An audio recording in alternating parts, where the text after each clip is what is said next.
Welcome, you film freaks. You're lucky. We're talking Netflix, we're talking Michael Bay, Ryan Reynolds, and my boy. That's right, one of my favorite, maybe the favorite filmmaker, my love, Michael Bay. We've given a lot of love to the Transformer movies along the way, but we're attacking every single Netflix movie, every movie that we can until my eyeballs melt. Right here, right now, it's Six Underground. 150 milli investment by your favorite streaming service to bring to you from 2019. Let's go.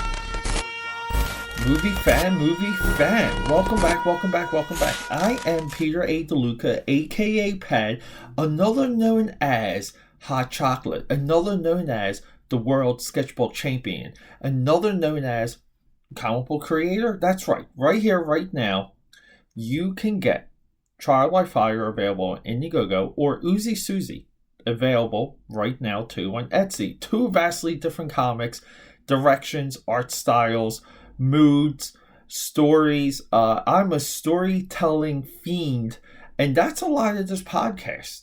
This is me in a long form conversation, narrating, discussing, pouring out my endless love that I have for movies. And we're 360 episodes deep. That's what she said. And here we go. I kind of want to talk about life for a little bit. I want to talk about COVID. I want to talk about life in Philly. I want to talk about my back-to-back Florida trips, because I just came back from St. Pete's. That's right, your boy here, Pete in St. Pete's, ripped it up like a chainsaw, Limp Bizkit style. We all know that reference. If you don't know that reference, you're too young for this podcast. But yeah, so here we go. Netflix took over the world, took over everything. Netflix said, we have to make this giant capital investment into our productions, into our TV, into our movies. And we have to do it on a scale that hasn't been seen since SKG. Spielberg, Katzenberg, Geffen gets involved with DreamWorks. Now, you might say, Pete, what about Miramax? What about the Weinstein Company? Weinstein Company, comparable, but Netflix is their tentacles and their aim and their intent is far more than the Weinstein Company when they broke off from Miramax. This is more of a compliment to what DreamWorks was trying to do back in the day. DreamWorks tried to do animation, television, music, movies, blockbusters. They tried the whole spectrum and got their asses kicked after conceivably one of the greatest 10-year Oscar runs for a film studio in movie history. We're talking Gladiator, we're talking American Beauty. Hey, I even like The Peacemaker. I love Deep Impact. At one time, I was more in Deep Impact than I was for Armageddon, until I realized I was Michael Bay's love child. So where is Six Underground in the spectrum? Well, you heard it in the intro. This is a $150 million bet. They got Ryan Reynolds. They got Michael Bay. They have a cast of non-stop good-looking people. You got explosions, international travel, yachts, boats, skyscrapers. Sorry, fumbling my words there.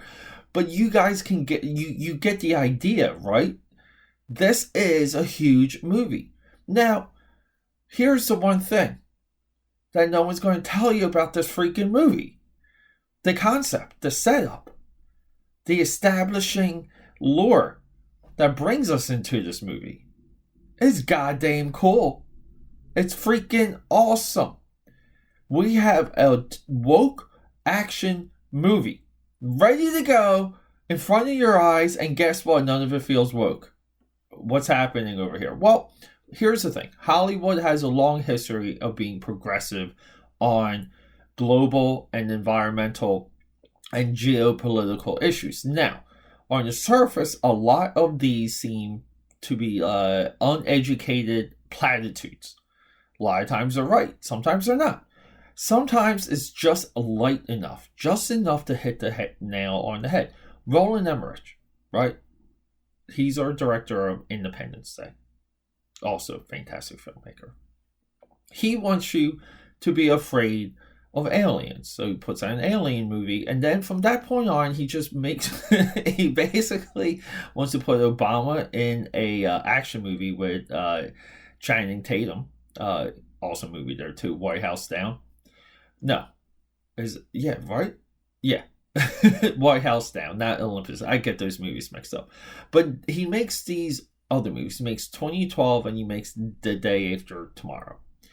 The baseline signs for those movies, right? It's an LOL, but the message is there. The message is we really should be considerate. We should be progressive. We should be mindful of the environment. Now, this doesn't mean we're like that when it comes to stripping freedom and liberty from people. I'm making a big, we're going in a big circle here, so try and keep up, right? I mean, but we should be conscious of it. And Hollywood, again, I'm picking two movies that are somewhat like, modern day.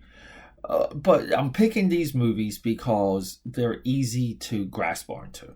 Now, Hollywood has had a longer history of this. I mean, you can argue that it's even embedded in Fantasia with the dinosaur sequence, to where this equilibrium with the environment gets disrupted from the meteor, and from that point on, right, the meteor smacking into Mexico, taking out the dinosaurs, has all of a sudden become this a status quo concept idea, but it's not even peer reviewed. Like there's dispute amongst that also. So let's keep in mind that science it's a hypothesis, it's an idea, and a lot of these things take a long time, decades sometimes, to really form, to know how true or false they are. I mean, need I remind you, in the 80s, we were in the environmental crisis of the 80s was killer bees and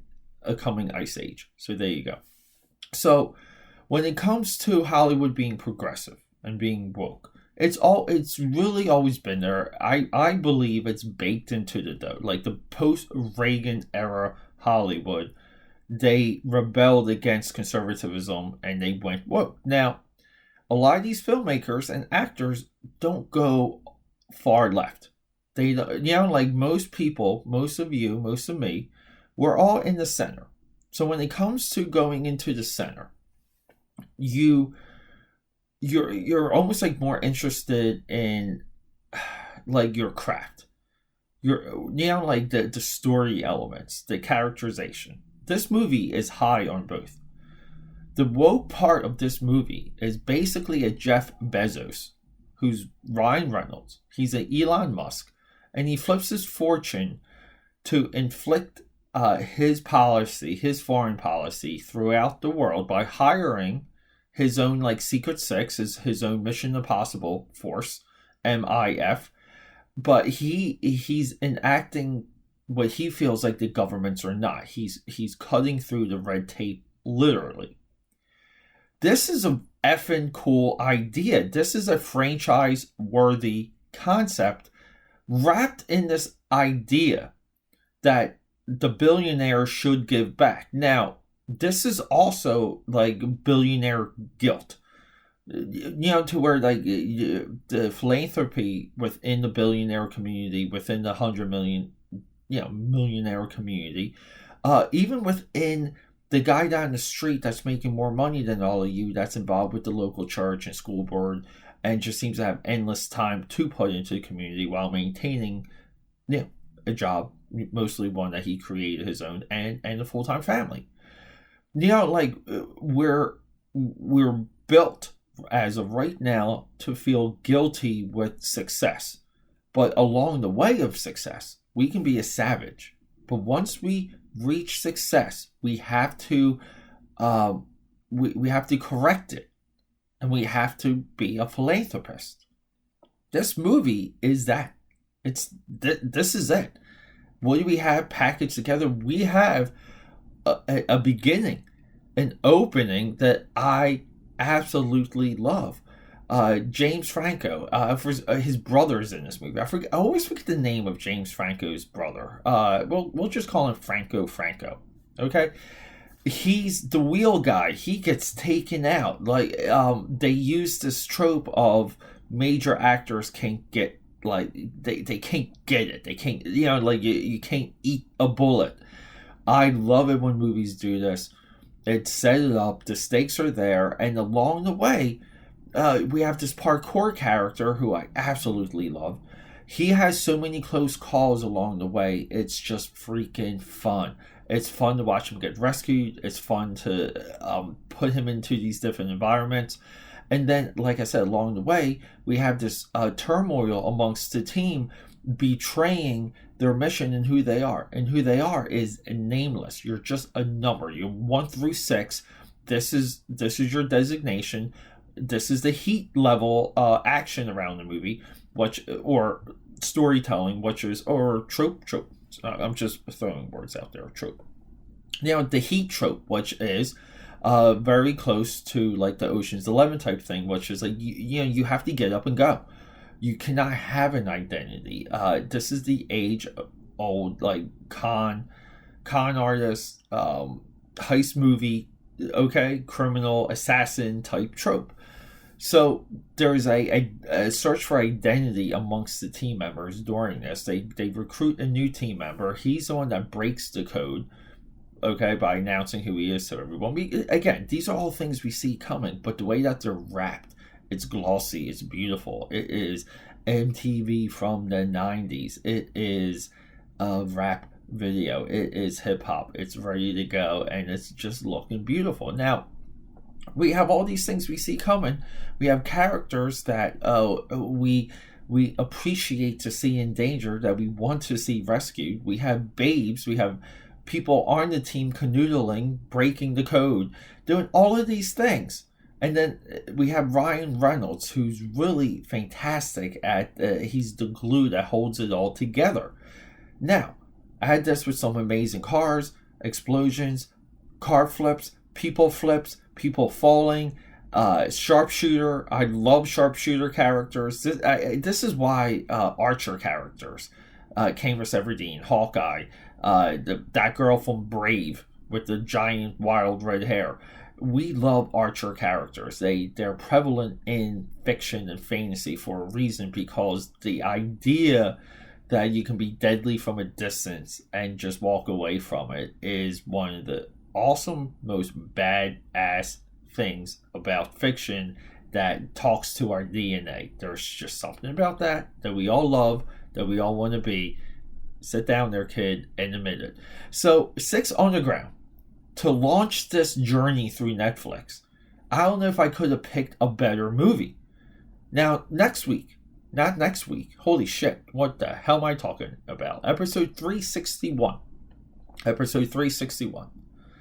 we're going to be discussing Extraction, the Russo brothers, based on the comic book, starring Thor, Chris Hemsworth, who, in this movie was hyped. Everyone bashed 6 Underground. You're out of your mind. Sit down and watch the freaking movie. How about that? You bash 6 Underground, whatever. Okay? You have preconceived notions about Michael Bay. You think you know Michael Bay. I'll just say this. Drunk bar excursion not too long ago, because that's what your boy over here does. Guess what movie randomly came up as an obscure, crazy reference? The Island. And I had to remind that person that was a Michael Bay movie. They happen to enjoy it. Now, probably not so much, because it's a Michael Bay movie. You can't do that. But no, everyone, check out 6 Underground. Tomorrow is Extraction. We are marching through the Netflix list. I'm a savage. We're going to do it all. And then we're going to do Godzilla. We're going to go in a huge Godzilla run. Get ready, boys.